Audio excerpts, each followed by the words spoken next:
Good morning class 6. Today we are going to start the chapter number 3rd. Okay. This is of history. Already previously we have read 2-3 chapters and now we are going to continue chapter number 3. What is the chapter? Sorry, the first farmers and headers. मतलब सबसे पहले हमारे यहाँ पे कैसे stone age, जैसे हम लोगों ने फर्स्ट चैप्टर में रीड आउट किया था, हाउ व्हेन वेयर, ये सारा पढ़ा था। ठीक है, कि कब जो है स्टोन एज का स्टार्टिंग हुआ था। ठीक है, अर्ली मैंस क्या क्या जिन्होंने डिस्कवरी की थी, नियोलिथिक एज क्या है, पैलियोलिथिक एज क्या है, इसके बारे में हमने सारा कुछ पढ़ा था। अब जैसे इसके अंदर सिर्फ स्टार्टिंग कर रहे हैं द न्यू स्टोन एज, मतलब न्यू स्टोन एज कैसे होता है, फायर का इन्वेंशन क्या कब हुआ था, मतलब धीरे धीरे ह्यूमन बींग्स के अंदर जैसे जैसे धीरे धीरे डेवलपमेंट कैसे हुआ था। ठीक है, सेम ऐसे ही इसके अंदर अब हम लोग पढ़ेंगे the new stone age, new stone age के बारे में। ओके, कि मतलब वो उस टाइम में कैसे वेपन्स वगैरह यूज़ किए जाते थे। Okay, about 1000 years ago our ancestor progressed to Neolithic age और द न्यू स्टोन एज। तो हमारे पूर्वज जो थे, मतलब 1000 years ago जो पहले के, मतलब उन लोगों ने कैसे स्टोन्स वगैरह से मतलब वेपन्स वगैरह बनाए थे और उन्होंने कैसे यूज़ किया था। ठीक है, man life change in this period due to few major achievements, और जो ह्यूमन बींग्स थे और उनकी लाइफ जो थी वो धीरे धीरे कैसे चेंज हुई थी। ठीक है, उन्होंने कैसे कैसे आविष्कार किए थे, मतलब उन्होंने कैसे एग्रीकल्चर की बिगनिंग की थी, मतलब एग्रीकल्चर उन्होंने खेती करना कैसे स्टार्ट किया था, उन्होंने व्हील्स का इन्वेंशन कैसे स्टार्ट किया था, पोट्रीज वगैरह बनाना उन्होंने कैसे स्टार्ट किया था, उन सब से। ठीक है, the first step in man advancement in the Neolithic age was that man had learned from the experience that had started making a variety of stone tools like axes, keels, spears, bows and arrows। सबसे पहले उन लोगों ने क्या start किया था कि उन्होंने स्टोन टूल्स मतलब टूल्स बनाना स्टार्ट किया था। नियोलिथिक टूल्स उसको हम कह सकते हैं। स्टोन एज के अंदर उन्होंने सबसे पहले स्टोन से मतलब अलग अलग तरह के टूल्स बनाए थे। ठीक है, these tools were much sharper and better polish, और ये सब टूल्स जो थे वो बहुत अच्छे से मतलब शार्प मतलब बहुत नुकीले, तीखे और एकदम मतलब उनकी जो कटिंग वगैरह अगर वो जिससे भी करते थे उन टूल्स से तो वो बहुत शार्प थे। ठीक है, और वो सारे टूल्स इन लोगों को पेड़ कटिंग के लिए, एनिमल्स की बोन्स काटने के लिए, चॉपिंग के लिए, ये सब उनके लिए यूज़ आती थी। ठीक है, ये हम लोगों ने पहले भी ऑलरेडी पढ़ चुका है। उसके बाद में अब कम्युनिटी लाइफ, अब कम्युनिटी लाइफ कैसी थी उस time. Now the neolithic man lived in a more organised and settled community. Community life मतलब कि वो लोग एक ग्रुप में रहते थे। स्टार्टिंग से ही जो अर्ली मैन जो थे, जो हमारे ह्यूमन का डेवलपमेंट पूरा प्रॉपर नहीं है, तो उसी टाइम से ये लोग क्या करते थे, ग्रुपिंग जो थी इनकी ग्रुप में रहते थे, ये लोग एक साथ मिल के रहते थे। सेम इसके अंदर भी वो लोग ग्रुप में रहते। Still there were no concept of private ownership of land. इसके अंदर वैसे कम्युनिटी और प्राइवेट जैसे लैंड होता है, कम्युनिटी लैंड और प्राइवेट लैंड भी मैं आप लोगों को पहले शायद समझा चुकी हूँ, अगर आप लोगों को नहीं पता हो तो। जैसे कम्युनिटी लैंड होता है जिसके अंदर कि हम लोग की सोसाइटी के अकॉर्डिंग, मतलब जो सोशल, जैसे कि कोई पार्क हो गया, हॉस्पिटल, ये कम्युनिटी लैंड होता है। ठीक है, इसके अंदर कम्युनिटी लाइफ के बारे में हम बात करें। और प्राइवेट लैंड जैसे होता है, एक एग्जांपल मैं आपको दे रही हूँ। प्राइवेट लैंड जैसे हम कह सकते हैं उस जो खुद मालिक, जो मतलब उस ज़मीन का जो खुद मालिक हो, मतलब वो खुद उसका ओनर खुद हो, जैसे आपका हाउस हो गया, कोई फ्लैट हो गया, ये सब प्राइवेट के अंदर आता है। और कम्युनिटी के अंदर मतलब और सोसाइटी की जो भी ज़मीन वगैरह। तो ये लोग कम्युनिटी मतलब एक ऐसे ही रहते थे, इनके अंदर कोई नहीं था कि ये हमारी खुद का घर है या ये हमारा खुद का एरिया है, नहीं, ऐसे ये लोग रहते थे। The group lived in harmony and practice social equality, और ये लोग एक ग्रुप में रहते थे और एकदम अपनी सोसाइटी मतलब सब जने एक दूसरे की हेल्प करते थे और इक्वली सबको माना जाता। मोस्ट प्रोबेबली द एल्डेस्ट और the strongest member of the group was made, और सबसे जो ओल्ड जो होता था वो ग्रुप लीडर होता था, मतलब जो थोड़ा उम्र में ज़्यादा हो और जिसको एक्सपीरियंस ज़्यादा हो उसको ये लोग अपना ग्रुप लीडर मानते थे। Who was suppose to coordinate all the activities in the group, और सारे कुछ वहाँ पे जो भी एक्टिविटीज़ कुछ भी काम होता था वो सारा कुछ वो देखते थे। Okay, now after that the term Neolithic derived from the Greek word neo means new and lithos means stone। Neolithic जो एक ग्रीक वर्ड है, ठीक है, आप यहाँ पे देख सकते हो, ये ग्रीक वर्ड है, उससे इसको डिराइव किया। नियोस का मीनिंग क्या होता है, न्यू, और लिथोस का मीनिंग होता है स्टोन, जो कि हम लोग ऑलरेडी हमारे इसके अंदर हम लोग किसके बारे में पढ़ रहे हैं, स्टोन एज। ठीक है, okay. After that was the first used John Lubbock in the book Prehistoric Time। मतलब इन लोगों ने जो बुक लिखी थी उसके अंदर इसका डिस्क्रिप्शन क्या है, this phase is also known as the neolithic revolution. और इसी टाइम को हम लोग नियोलिथिक रिवोल्यूशन भी कहते हैं, क्योंकि धीरे धीरे उस टाइम काफ़ी चेंजेस हो गए थे, काफ़ी सारे चेंजेस हुए थे।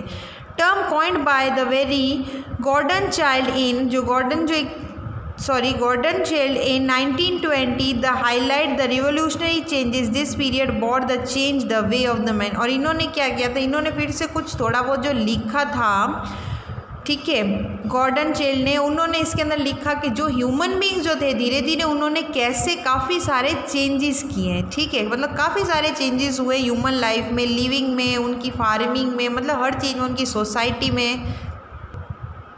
ऐसे करके उन्होंने बताया कि इसके अंदर ह्यूमन बींग्स के अंदर मतलब काफ़ी सारे चेंजेस हुए हैं। जैसे उन्होंने अपनी सोसाइटी जो थी वो कम्युनिटी लाइफ उनकी कैसी थी, उन्होंने स्टोन टूल्स वगैरह बनाए, फायर का आविष्कार हुआ, व्हील इन्वेंशन, मतलब काफ़ी सारे इन्वेंशंस वगैरह इसके अंदर किए गए। आफ्टर दैट अब हम लोग इसमें क्या पढ़ेंगे, beginning of agriculture. The word agriculture comes from the Latin compound word ager plus culture. Ager का मीन्स होता है फील्ड या फिर ज़मीन, जो मतलब फील्ड या फिर जो आप लैंड कह सकते हैं, लैंड, ठीक है।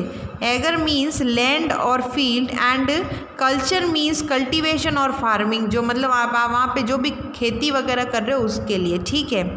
Thus, the art of practice of cultivating soil and producing crop include raising livestock as well as producing and scale of resulting product like animal bone, skin, milk and मतलब वो धीरे धीरे जो खेती वगैरह जो भी करते थे वहाँ पे उनको पता चल गया इससे हम लोगों को फ़ायदा होगा, हम लोग अगर खेती करेंगे कुछ भी उगाते हैं तो उससे हमारे एनिमल्स को भी फ़ायदा होगा और हमें भी फ़ायदा होगा। धीरे धीरे उनकी जो क्या थी फसल वगैरह, मतलब वो खेती वगैरह करने के अंदर वो उनका इंटरेस्ट था और वो लोग ज़्यादातर एग्रीकल्चर, मतलब वो एनिमल्स को वहाँ पे मारते तो थे पर फिर उनको धीरे धीरे पता चल गया कि जो एनिमल्स को हम लोग मारते हैं उनकी हमारे को मतलब क्या, हम लोग उसकी स्किन काम में लेते हैं, बोन्स, इवन मिल्क भी लेते हैं, मिल्क प्रोडक्ट्स भी बन सकते हैं, तो इसलिए फिर बाद में उन्होंने उनका हंटिंग भी करना थोड़ा स्टॉप कर दिया था, ठीक है।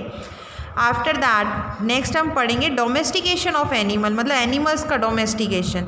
The taming of dog had started in the neolithic age, जो जानवरों को पालने का जैसे नियोलिथिक एज के अंदर उन्होंने उसके अंदर स्टार्ट किया था। ये नियोलिथिक एज की बात चल रही थी और अब हम लोग मेसोलिथिक एज की बात कर रहे हैं।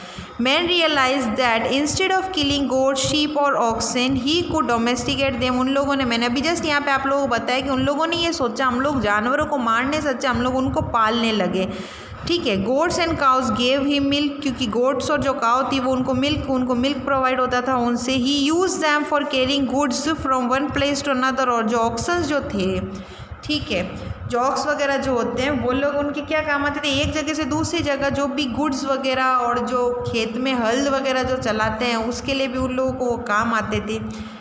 Implication: growing crop assumed man or a continuous supply of food, although man still hunts. The raising of animal assumed the continuous supply of meat। और फिर भी जो कुछ लोग जो थे वो लोग क्या करते थे, कुछ एनिमल्स को मारते थे और उसको मतलब वो अपने लिए मीट वगैरह है जो खाने के लिए उन लोगों को चाहिए होता है उसके लिए। बट फिर भी लोगों के अंदर उसको समझ आ गई थी कि हम जो डोमेस्टिक एनिमल्स हैं उनको ना मारें, क्योंकि उससे हमें काफ़ी फ़ायदा मिलता है। इसलिए फिर बाद में उन लोगों ने धीरे धीरे कम भी कर दिया था, बट कुछ लोग जो थे वो फिर भी उस चीज़ को कंटिन्यू रख रहे थे, ठीक है, मारना वगैरह एनिमल्स को खाना और सारा कुछ। To take care of his crops man need to stay at one place for a long time. और जब उन लोगों ने जो खेती वगैरह करते थे वो उसकी देखभाल के लिए वो क्या करते थे, वहाँ पे कुछ टाइम के लिए मतलब रुकते थे, लोगों को वहाँ पे रुकना पड़ता था उसकी देखभाल करने के लिए। Hence permanent human settlement being to be establish and community life began to take place. और तभी जो वो खेती करते थे वो खेत वगैरह का ध्यान रखने के लिए, उनकी फसल ख़राब ना कर दे, कोई जानवर खा ना जाए, उसके लिए वो लोग वहाँ रुकते थे। और फिर तभी क्या हुआ, धीरे धीरे जो उनकी कम्युनिटी लाइफ जो मतलब परमानेंट उनका जो सेटलमेंट था वो स्टार्ट हो गया था, ठीक है। अब हम लोग पढ़ेंगे tools of the Neolithic period, क्योंकि नियोलिथिक पीरियड्स के अंदर इन्होंने टूल्स, वेपन्स वगैरह बनाना स्टार्ट किया था और काफ़ी सारे अलग अलग तरीके के ये टूल्स बनाते थे, नाइफ्स वगैरह, पिन्स, मतलब काफ़ी अलग अलग तरीके से, जैसे हम लोग थोड़ा बहुत इसमें पढ़ेंगे। In the neolithic age tools and weapons become the more developed than they had being paleolithic and mesolithic age. मतलब पैलेलिथिक और मेसोलिथिक एज से ज़्यादा भी उन लोगों के क्या काम है, नियोलिथिक एज के अंदर जब उन्होंने टूल्स वगैरह का आविष्कार किया था वो they were better shaped and sharper edges and sometimes polished. They were usually made flint, wood, would, stone और बोन्स, मतलब किस किस से बनाते, स्टोन से, वुड से, फ्लिंट से, बोन्स से। एंटर्स ऑफ द एनिमल्स, मतलब ये एनिमल्स का ही सारा कुछ उसके अंदर वो काम में लेते थे, ठीक है।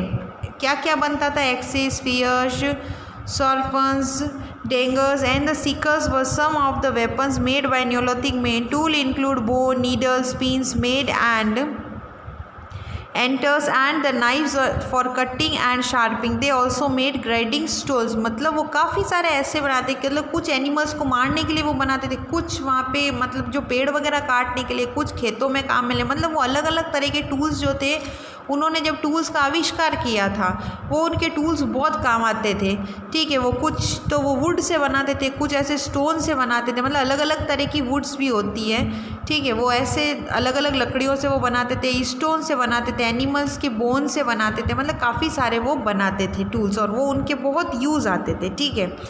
Discovery of the wheel, wheel की discovery. The discovery of wheel was a great achievement of the Neolithic people, और नियोलिथिक के टाइम पीरियड में उन्होंने क्या किया था, व्हील का आविष्कार भी किया था, उसी टाइम में फायर का आविष्कार भी हुआ था।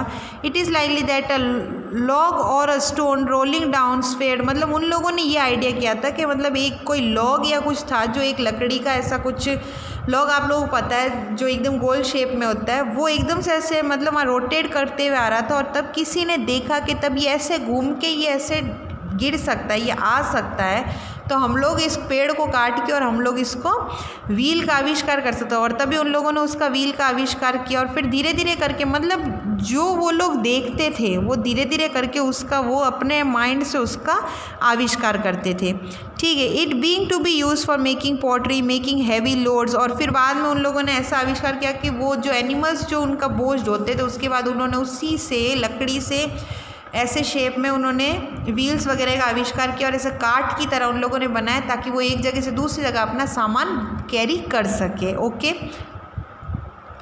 What were neolithic homes made of, neolithic homes were made of, मतलब जो नियोलिथिक जो होम्स थे, ठीक है, वो कैसे बनाते थे। ये Burzahom was the first Neolithic site, मतलब ये एक ऐसा होता था कि जिसको ये मिट्टी का नीचे, आप लोगों ने झोपड़े वगैरह देखे होंगे, सेम उसी टाइप में मिट्टी का पूरा नीचे बना कर ऊपर जो घास डाल देते थे, मतलब घास फूस जो होता था वो उसको डाल देते थे, मतलब वो सिर्फ अपना रूफ कवर करने के लिए, और ताकि वो उनको प्रोटेक्ट करे सर्दी से, कोई एनिमल्स उन पे अटैक नहीं कर सके, अंदर कुछ आ नहीं सके, इसलिए मतलब उस टाइम के घर कच्चे घर होते थे और वो लोग ऐसे ही बनाते थे। Religions, the neolithic man were unable to understand natural phenomena such as thunder, lightning, earthquake, flood etcetera. He therefore worship them, he was worship nature, trees, sun, snakes etcetera. और वो लोगों को मतलब उन लोगों को ज़्यादा भगवान वगैरह के बारे में उनको ज्ञान नहीं था, रिलीजन मतलब किसकी पूजा करनी चाहिए नहीं करनी चाहिए, तो वो लोग क्या करते थे, इन सब की पूजा करते थे, जैसे नेचर की, ट्री की, स्नेक्स की, सन की एक्सेट्रा, मतलब काफ़ी सारी ये सब इनकी पूजा करते थे। He thought that there was some super power which control all these forces, वो सोचते थे इनके अंदर कुछ सुपर पावर है जो ये सारा कुछ कंट्रोल कर सकते हैं। This was perhaps the first idea of God that comes to him. Man made great progress in civilization of his age. He had learned that art and cultivation, spinning and weaving, building houses, domestication of animals, etc. But all these things took thousands of years for a man to learn. मतलब उन लोगों ने सोचा ये सारा कुछ भी जो भी हुआ है ना, ये इन लोगों ने किया है, जो सूरज है, पेड़ है, या जो नेचर है हमारे, इन सब ने किया, इसीलिए हम लोगों को इतना टाइम लगा सारा कुछ समझने में। और फिर बाद में धीरे धीरे उन लोगों ने जो डेवलपमेंट किया था, मतलब उन्होंने अपने घर बनाना, सिल वीविंग, डोमेस्टिकेशन, मतलब एनिमल्स को पालना वगैरह सारा कुछ, तो इसीलिए वो लोग उन्हीं की पूजा करते थे, ठीक है। उन लोगों को इतना ज़्यादा ज्ञान नहीं था। Now our chapter has been completed, okay. You have to read this chapter at your home about the new stone age, what is the community life, what is the beginning of agriculture, how agriculture was began, how they have invented the farming, मतलब उन लोगों ने farming वगैरह कैसे start की थी, उनको कैसे पता चला था, how they started domestication of animal, उन्होंने एनिमल्स का डोमेस्टिकेशन क्यों स्टार्ट किया था, what was the reason for starting that, after that what was the profit they have taken from the Neolithic period of tools, मतलब tools का उन लोगों को कैसे यूज़ हुआ था जो उन्होंने नियोलिथिक पीरियड में टूल्स वगैरह का इन्वेंशन किया था। फिर व्हील्स की discovery, how they have discovered wheels, from where they have got the ideas, what was the type of houses at the time of neolithic age, what type of religions were there, okay, to whom they used to worship, and all this you have to read in this chapter. Only this much has given, okay. And previously already we have learned the earliest life of the human beings, how early man used to live, what was their culture and all, okay, and how they have been developing, मतलब वो लोग कैसे develop कर रहे थे धीरे धीरे, उसके बारे में हम लोग सारा कुछ पढ़ चुके हैं, okay. Now our chapter has been completed. Again I am telling you, you have to read this chapter at your home, then only you will get that what is in this chapter, okay. Thank you.